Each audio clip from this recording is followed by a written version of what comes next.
इस जगत में परमेश्वर के व्यक्तित्व से किसी भी रूप में परिचित लोग यह भरोसा रखते हैं कि परमेश्वर करुणामय और दयालु है और क्षमा करता है, परंतु केवल पवित्र दर्शन बाइबिल, जो सनातन परमेश्वर का जीवता वचन है, यह प्रकट करता है कि परमेश्वर अत्यंत पवित्र एवं न्यायी भी है।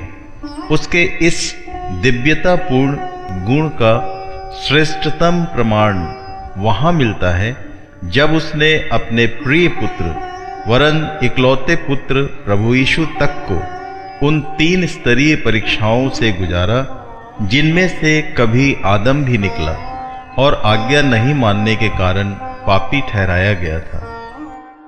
मत्ती के सुसमाचार के 3 एवं 4 अध्याय में इसका वर्णन 2 पदों में इस प्रकार है। और देखो, उसके लिए आकाश खुल गया और उसने परमेश्वर के आत्मा को कबूतर की नाई उतरते और अपने ऊपर आते देखा। और देखो, यह आकाशवाणी हुई कि यह मेरा प्रिय पुत्र है, जिससे मैं अत्यंत प्रसन्न हूँ। तब उस समय आत्मा यीशु को जंगल में ले गया ताकि इब्लिस से अर्थात शैतान से उसकी परीक्षा हो। प्रिय बंधुओं, जिसने अपने प्रिय पुत्र को, जिससे वह अत्यंत प्रसन्न है और जिसे उसने अपनी आत्मा से परिपूर्ण किया, उसे भी उसने मानवीय परीक्षा से गुजरने दिया, ताकि परमेश्वर का पुत्र होने के नाते ही नहीं, लेकिन परम पवित्र एवं सारी परीक्षाओं में एकमात्र सिद्ध होने के द्वारा वह मानव जाति का उद्धार करता ठहरे। इसीलिए मसीह भी आदम की भांति ही 3 प्रकार की परीक्षाओं में फुसलाया गया।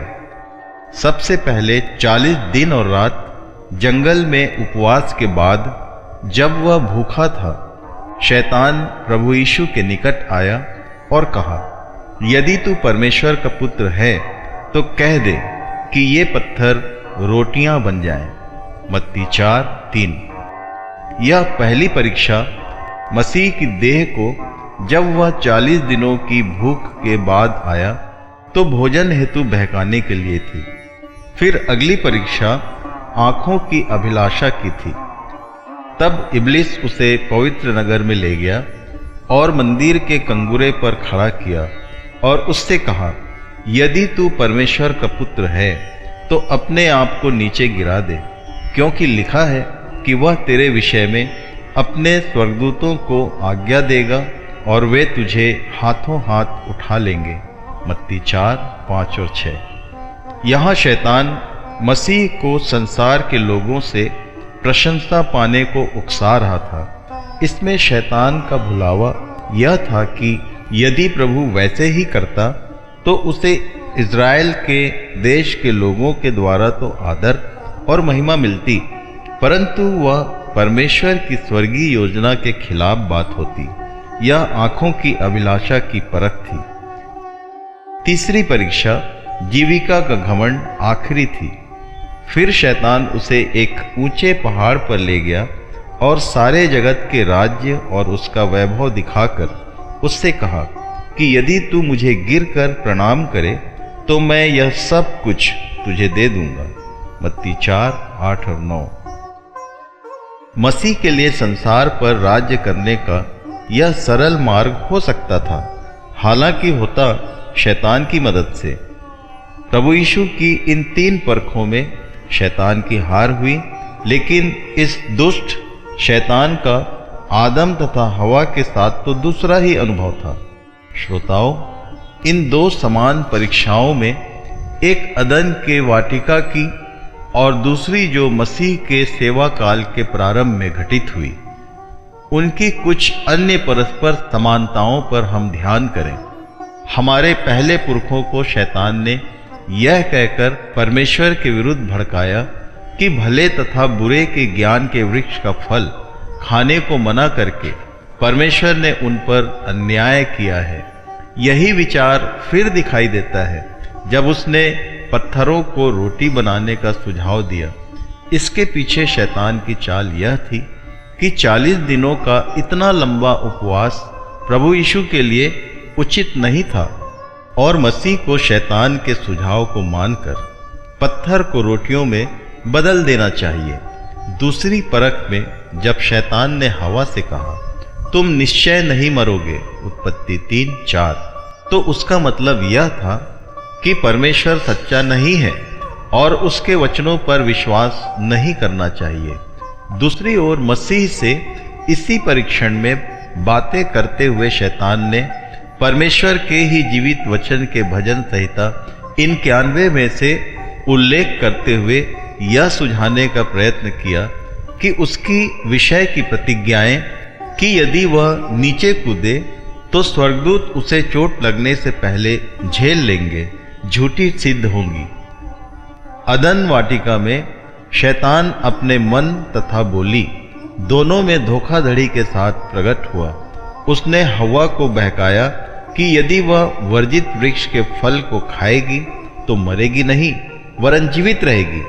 इसी कथन के द्वारा वह आदम तथा हव्वा के प्रति परमेश्वर को अन्यायी सिद्ध करना चाहता था। शैतान ने कहा, क्योंकि परमेश्वर तो जानता है कि ज्यों ही आदम हव्वा फल को खाएंगे उनकी आंखें खुल जाएंगी और वे दोनों परमेश्वर के समान हो जाएंगे तथा भलाई एवं बुराई को पहचानने की समझ भी उन्हें मिल जाएगी। इस धोखाधड़ी के द्वारा बहकाया यह गया कि परमेश्वर को ऐसा भय है कि यदि वर्जित फल दोनों ने खा लिया तो वे उसके बराबर प्रभुता युक्त बन जाएंगे और इसीलिए परमेश्वर ने अन्याय करके मनुष्य को उसको मिलने वाले लाभ से वंचित कर रखा है।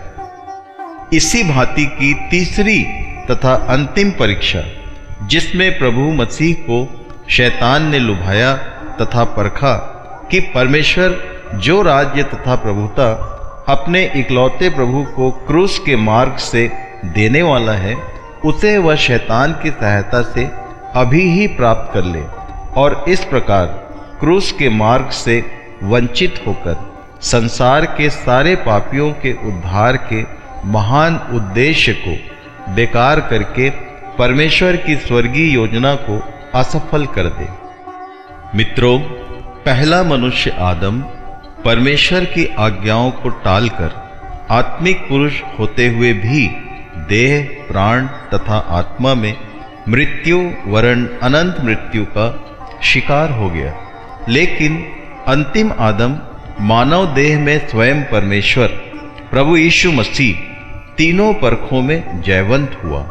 काश कि आप उसकी भांति आज्ञाकारी रहकर उसके अनंत आत्मिक जीवन देने के बुलावे को ग्रहण करें और इस मृत्यु पाश से क्यों नहीं छूट जाएं, जहां रोना और दांतों का पीसना है। प्रियो, उसको सच्चाई से अपने जीवन का स्वामी ग्रहण करने में जीवन और शांति है। क्या आप उसे पाना चाहते हैं? प्रभु आपकी सहायता करे और शक्ति दे। आमीन।